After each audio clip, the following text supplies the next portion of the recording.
We got to get this on our channel. I'm here today with my friend Don Potts, local Mopar enthusiast. Don is a friend of mine, and he's got a vintage Mopar here we're going to get into. I just want to say, Don, fantastic support. You've been helping me, and he's been giving me some great spare parts that I've been using. Very helpful. Don has been in the vintage car scene your whole life, pretty much? That's what it's about. Yes. How long have you been hanging around vintage cars, Don? So probably 55 years. And he's kind of, I feel like a little bit under Don, so I think he's sure treated me well. Let's talk about this car Don's got here today. It's a 1953 Plymouth. What was it? Cranbrook is the base model. Yes, and then a Belvedere is a trim model. So it's got a Belvedere trim package. It's convertible, and I've never seen another one. I don't know how many are around, but is it built in Canada or US, Don? US. Built in the US. Yeah. So it's got a 230. 236 cylinder, L-head 6 cylinder. Yeah. We'll get into that. Maybe we'll stand back and get a picture overall shot of the car. You can see it. It's fantastic. So Don restored this car himself. Is that right? Yes. Yeah. And you found the car in pieces, if I recall? It came in 17 banana boxes and a bucket full of rusty bolts. And the body was off the frame, and then just they blew holes in it when they sandblasted it. And they put it back on the frame and just put it away for about 12 years. I kept saying, it's got to be built. It's too rare to just leave it rot away. So finally one year when we were on holidays, Dennis was my nephew, and he's on Vancouver Island. That's where I bought it, was in Nanaimo.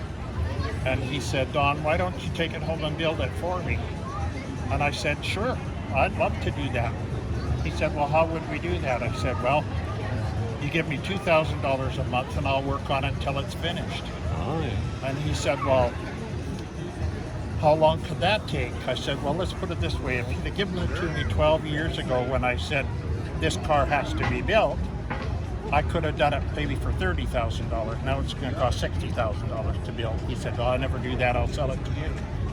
So I said, well, I would do that, but you're going to have to give it to me pretty cheap. It costs $1,000 to bring it off the island. So when I brought it home, we put it in a trailer. The motor was separate. The motor and transmission we put them on the floor in the front. We took the whole front clip and put it in the trailer, and then we pulled the rest of it in. Yeah. Got it. 2 of the tires were flat, so we had to pump them up. There's some good old cars on Vancouver Island. That's where I found my 38 Plymouth as well, and brought it home on the ferry. Yeah. Look under here. Very clean engine bay. So Don's got split exhaust manifolds below and dual exhaust. Dual carburetors, dual carbs, exhaust. Dual exhaust. And this is a 23-inch long. Yeah. US built. Yeah. Don, what you've changed the powertrain slightly on this. You've got a what's your training? 704 GM 4-speed. 4-speed automatic. Yeah, and you just had an adapter plate built. You're able to bolt that up. Plate that's made in Ontario, and I had it brought in. Yeah. Excellent. So, and these manifolds, the intake manifolds and the exhaust manifolds are made in Australia now, so that they are really a good quality. They're really nice. What did you do with the front brakes, Don? Are they stock still? I put 99 to 2004 Jeep Cherokee 12-inch disc brakes, and then I used GM calipers, so that it's got power disc brakes on it now, and it stops really good. And you've got the dual reservoir master cylinder, right? Yeah. And I have a 8-inch Ford rear end, which has a 350 gears. I put 350 gears in it so that it matches up with the transmission. This is nicely on the highway. It drives really nice on the highway, that's for sure. Yeah. What's this color called, Don? This is a canary yellow. It's from a 57 Chrysler color. Oh, nice. Yeah. I like the Mopar connection. Yeah. Let's have a look in the inside. That's a solid door. It weighs a good few pounds. Interior's all been redone. It looks fantastic. Yes. Yeah. And these are bucket seats. This had a bench seat in it originally, but I'm not very good with a bench seat, so I made these up there from a 442 69 442 seats, and then we redid them all. Do I see air conditioning in there? What's that? Does it have air conditioning too? No. Oh, okay, so the heaters. No, that's a heater heater. control. Yeah. Okay. See, because the heaters on these were up on the front fender. Yeah. And they had a big hole in the wall. Yeah. But I put a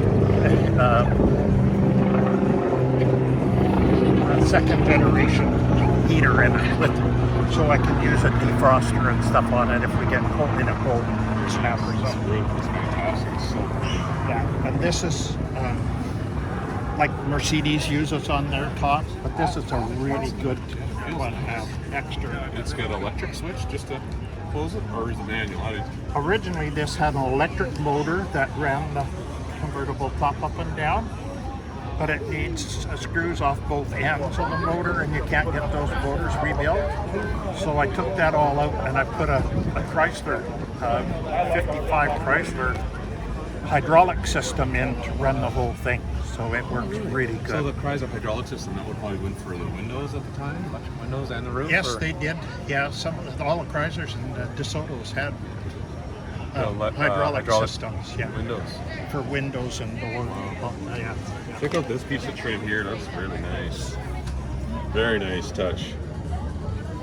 It's fantastic. Nice work. It's a 350 Bernie.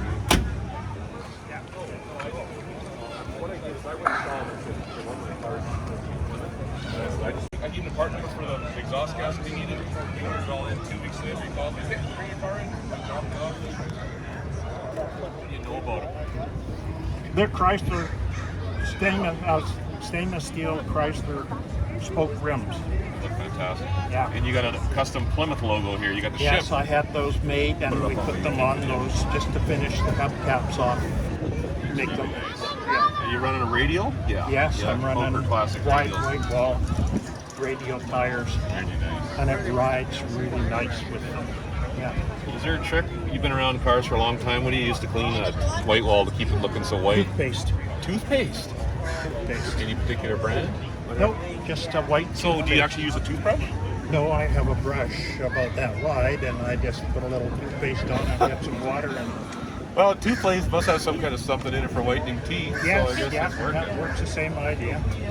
Or spray 9. Have you got spray 9? Yeah. Have you used that? I've been using lately. I found a bathroom cleaner with bleach in it and Oh, a yeah. brush. It's pretty Yeah. good. Yeah. But I never tried the spray knife. And I use a little SOS pad Yeah, sometimes. yeah. Is that okay? If you use something with bleach, that's what makes them yellow eventually. Oh. That's what brings the yellow. Oh, really? Okay, Yeah, I'll stay spray away from 9 that. works, and toothpaste works really I'm good. trying the toothpaste. There's a trick. Look Yeah, at that. yeah. Just something that. That's how you get the tips from the old guys that've been around a long time. Yeah.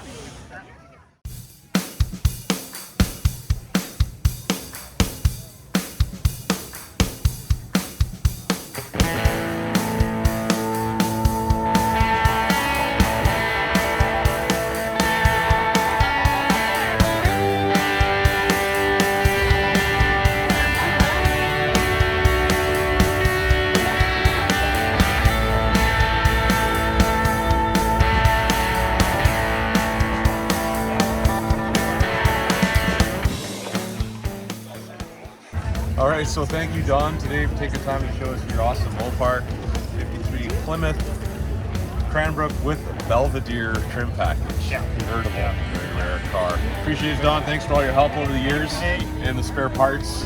And I've got a lot more spare parts if you need them. I'll probably take that that's one. for sure. Alrighty. All right, guys, thank you. Have a good one. We'll see you on the next one, folks.